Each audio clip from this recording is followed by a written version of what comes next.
YouTube Live. You know, IG Live, YouTube Live. IG Live, YouTube Live. YouTube Live is popping. IG Live is popping. We both on the same page. Duppy, you reap what you sow. This read is out of chapter 15 for February the 15th, although it's the 16th. I'll be back shortly to read for you from chapter 16 for February the 16th. Then I'll be back on schedule. You know how busy social media and life globally has us, right? Pandemic still going on. So anyway, let's get this read popping. And I do hope you enjoy. If you've been following along with me, this is panning out to be an audio book, but I will at some point give the final on that because, you know, hey, why not? It's the first time you get to deal with an audio book where you see the author reading to you. Think about it. So anyway, chapter, I said, okay, I'm doing 386 to 393, page 386 to 393. And that is the beginning of chapter, I'm showing them on YouTube, all right? I know you don't mind. This is my fault. The beginning of chapter 15, page 386 through 393. IG Live, YouTube Live, IG Live, YouTube Live. Let's go. Chapter 15. After the last attack from his grandfather, Dwayne took a copy of the police report from the first assault to the hospital emergency room for treatment. He gave the triage staff a performance of being mugged inside his apartment twice, with an addition of loud, profane, threatening neighbors and their barking dog. Once his vital signs were taken and he saw a physician, he was diagnosed with dehydration, and Dwayne was hooked up to an intravenous to get more vitamins and fluid back into his system for the blood loss. After 3 bags of lactated ringers, with his one-day discharge, Dwayne was awarded medication for the headaches, the severe nosebleeds, and a doctor's note for time off from work. He was also given instructions for the care of his face and dates for oral surgery. Once returning home, he popped as many pills as possible to sleep to deal with the permanent dog growling in his mind. The aggravating scratching, rustling barks, groans, and whining moans were in the walls of the bedroom, and only at night. The following afternoon, after a minimal amount of morning sleep with the meds, the growling subsided with the return of a brand new agonizing headache. He squinted at the time on the digital alarm clock. Damn, it's crazy late. It's 4:18. It's going to be dark soon. Fuck! Dwayne took a deep breath, turned over in bed to his nightstand to pick up the telephone. No dial tone, just a dog's growl with scratching noises. Dwayne pushed himself out of the waterbed as quick as he could to shower, dress, and go out into the street to get some answers to his domestic insanities. While inside the shower, out in the bedroom, the telephone began to ring, and the phone continued ringing for the duration of the shower. I thought the goddamn thing ain't have a dial tone. Shutting off the water, he exited and crossed his bedroom to the still ringing telephone and snatched up the receiver. Hello? The response was the same repetitive scratching, whining, nightly canine sounds. In a flash, Dwayne yanked his cell phone from the wall jack and threw it across the room like a pitcher, expecting a batter to get a strike. The phone smashed into the wall, leaving a dent that would need eventual plastering. He dressed for the coming December weather quickly and left the suite, bypassing a few unreturned good afternoons and good evenings from entering and exiting neighbors. Dwayne walked the sidewalk with lone chirping bird sounds and more dog barks outside of his mental. He entered the parking lot, approaching his car, and the automobile started on its own, motor revving. What the fuck? Dwayne unlocked the door of the convertible and jumped into his seat, looking around incredulously, feeling his car running. Damn, I don't have to put the key into the ignition, he wondered. He tried to shift from park to neutral, and it wouldn't move. The motor continued to run, with the radio coming on suddenly. Damn! Kiss FM? Why am I listening to Chuck Glenn and I didn't even turn him on? And how's this motor running with no key? Dwayne put the key into the ignition and the car shut itself down, motor stopping. Radio dead. Minutes passed with unsuccessful attempts to start his automobile, pumping the accelerator futilely, and the car would not start. He punched the steering wheel, snatched the keys out of the ignition, and left the BMW. No car, no phone. Shit is getting crazier and crazier, Dwayne grumbled. You have reached the home of Patrick and Michelle Livingston. We are not in to answer your call right now. Please leave us a message after the beep and we will return your call. Have a blessed... This nigga not even in his crib, Dwayne said, slamming the payphone receiver down on its hook. He angered, thinking of his defective phone line and kooky acting car while he blew on his hands and rubbed them together. His fading mind pondered another plan because time was surely running out. Hold up. Yo, that's right. Patrick said he working at Associated. Time to take a run around the way, man. A cab from Irving and 231st to 116th and Lenox. Nah, I'm going to save this spread. I'm going to save the spread. I'm running low. Iron Horse, here I come. Phone company tomorrow. He headed downtown. Destination, Patrick's new place of business, the Associated Supermarket around the corner from the tenement where he was raised. He rode the Broadway local to 96 and transferred to a crowded Uptown Express, which went out of service at 110th Street.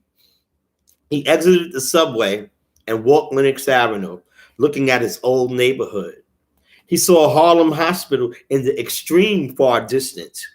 He passed a dilapidated building at 113th Street that served as his Boy Scout meeting place across from the projects. He extended his middle finger towards a row of tenements he had been married to during his crack days. Cold, equivalent sensations of doom set in as he crossed 116th and Lenox. He thought of the first time he had met Scheme from Brooklyn, and he thought of their first conversations about making big money. Dwayne snapped out of his daydream upon entering the warmth of the familiar busy six-aisle supermarket. Filled with rush hour travelers and neighborhood shoppers, many were buying their turkeys and other goodies for the holidays. He approached one of the cashiers and asked, "Yo, pardon me, miss. Is Patrick here? Patrick Livingston?" The turban-wearing young lady shrugged her shoulders. "He's gone for the day. He closes tomorrow," another cashier added. Damn, thought Dwayne. Exhaling, then plotting the next move, he walked out of the supermarket back to the hustle and bustle of the neighborhood. That second, Dwayne thought of the old house on 120th Street. The mission of the evening continued. He needed to find his best friend and talk with him and his family's sole surviving grandmother immediately. The Livingston family and their spirituality was the only thing he felt could help his grave situation. The Livingstons' input on ghosts was imperative. Hooking a left on the corner, Dwayne headed to Patrick's old house, hoping that his best friend would do the meritorious, like visiting his grandmother after work before going home to his wife. And Dwayne was hit hard as he passed the corner of the block where he spent 3/4 of his life. Of all the people in the world, he thought of Barbara Nelson as he crossed 117th Street. He wished it was summertime or any other season where it would be warm enough to stop in to check on her. Although they fought as neighbors while he grew up, part of him was concerned about her. How was she spending her Thanksgiving and upcoming holiday season? His block seemed so lonely. He wondered if she was still living. He thought of Aunt Lou and some of the many elders who disappeared from his life after his turnaround due to the money with the move uptown. Apparently, big money never awarded him any happiness because his pockets were nearing depletion once again, similar to the weeks of his teenage crack awakening. The moment he could get back to work, he planned to stay at work to keep his pockets lined with as much green as possible. The temperature dropped as he continued Linux with the wind blowing even harder. The chill of the evening setting in, he stopped at the corner of 120th thinking about Patrick's relatives. It was only 1 year ago that he stole from their home, and the rest of the family still hated him with a passion, even after he tried to pay them back. They also detested the fact that Patrick remained Dwayne's best friend and was proud of it. Dwayne proceeded around the brisk corner thinking, I know they don't want to see me, but I got to find that nigga Patrick. He knows about shit like this. Pappy is dead. What are you doing buying tokens to get on the train? Why are you changing the furniture around in my living room and cooking in my kitchen? Knocking my teeth out and shit. Nah, B. He stopped in front of the Livingston brownstone, looking up at Patrick's old house. The house knew nothing about happy times, standing proudly as always. It was once full of life with Patrick's siblings. Even though Una Livingston had returned after the tragedy with more relatives from Jamaica and England, the place still wasn't the same. Well, here goes, Dwayne said, running up the front steps to the second floor entrance. He rang the bell, shivering after being hit with a new gust of wind. Damn, hurry up, shit, he thought. He heard the familiar locks unlocking with subsequent slam of the inside door while his back was turned. He spun around and saw Patrick's grandmother peeking through the glass door pane. Una Livingston looked from what he remembered. After her family was murdered, she became sickly, aging considerably. The once salt and pepper shoulder-length hair that she always wore in a neat bun was a frizzy Snow White. She walked with a cane, and there was noticeable weight gain. She couldn't recognize Dwayne at first with his back turned, but once he came closer to the glass, her eyes opened wider than the spectacles on her face. She sucked her teeth Caribbean style, shaking her head and hands angrily. She turned around to go back inside when Dwayne tapped on the pane. Please, please, Miss Livingston, I need your help. I need to find Patrick. Is he here? Please, he yelped. Una ignored him, opening the second door, proceeding to re-enter the house. Yo, Miss Livingston, please. Dwayne knocked hard on the glass pane and rang the bell frantically. He yelled, No, don't go. Please, I need to find Patrick. Una sucked her teeth again, turned around, and returned to the front door. Well, come on, dear.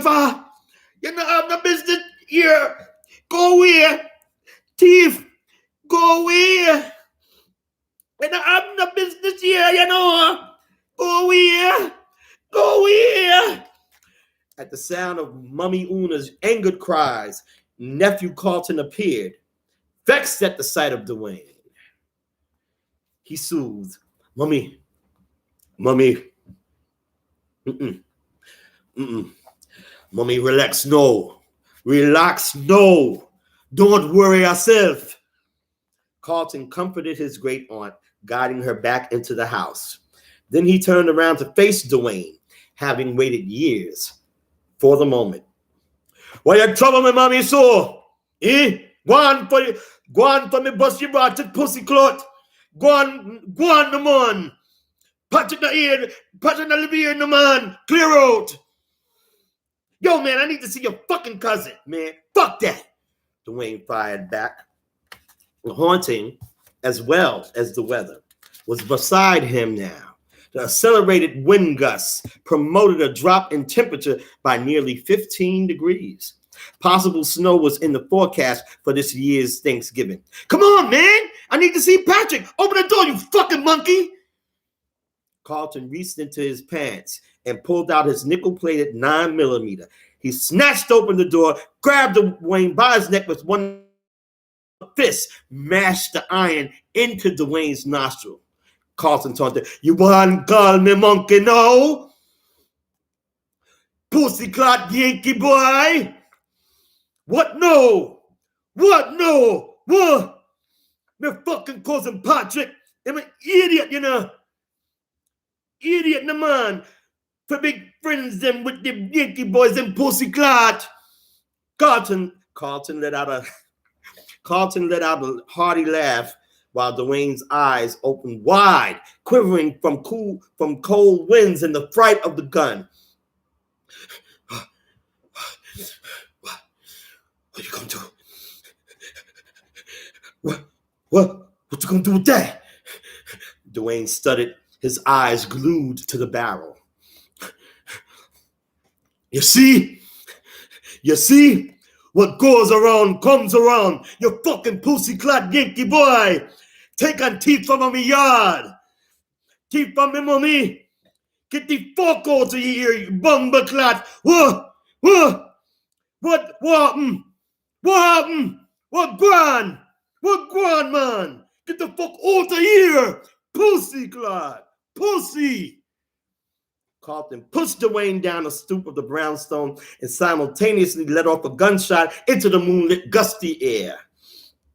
Trying to use his arms to break his fall, Dwayne hit the pavement of 120th Street, listening to guffawing Carlton, who stood at the top of the steps. Seizing more opportunity to heckle Dwayne further, concealing his weapon, Carlton disappeared into the house. Seconds later, he returned, throwing eggs at Dwayne, catching him each time. Go on to your bed! Go on to your bed, pussy! Go on, blood clot, go on! Wincing in pain, Dwayne used the stoop railing to stand. Dripping with egg yolks and whites, he staggered away from the house, limping in the direction of 7th Avenue. Carlton laughed all the way into the house, telling Una and the rest of the family what he'd done to Dwayne. After scolding hot-headed Carlton for indiscreetly busting shots and for wasting valuable eggs, Una and the rest of the Livingston family burst into laughter. They hoped the news wouldn't get to Patrick or the neighborhood precinct. While a few NYPD cars perused the neighborhood due to a couple of 911 shots While a few NYPD cars perused the neighborhood due to a couple of 911 calls about overhearing gunshots, Dwayne walked through Harlem back to the subway to head home sadly. Some passengers gawped at the sight of his appearance. He was looking as if he'd been jumped. He cursed the New York City Transit Authority, the onlookers, and himself. And that is the end of this excerpt. IG Live, YouTube Live. IG Live, YouTube Live. Ways to get this novel, of course, is in the description box. YouTube, IG, you're going to see it there. All right? I'm going to tag it there. YouTube, I'm going to tag it there. All right? Again, Duppy, You Reap What You Sow, a novel by Ronald Haynie. Yours truly. If you're interested in purchasing the book, again, ways that we get it will be in the description box, but heads up, you know what I'm saying?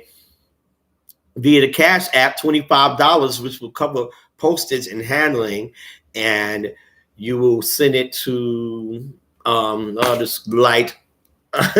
You'll send it to Cash App. Via Cash App, it is $sign Ronnbyllze, Ronnbyllze.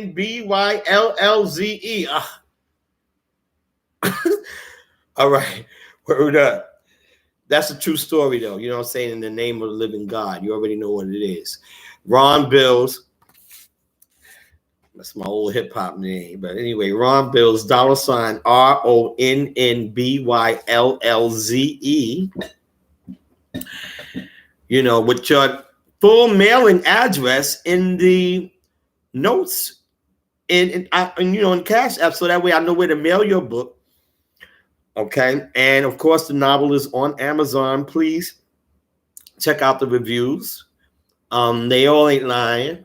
And there's some people there that don't know me from a hole in the wall. And I do have one very bad Amazon review. I have a 2-star Amazon review, whereas everyone else is usually 4s or 5s. And some of those people I don't know.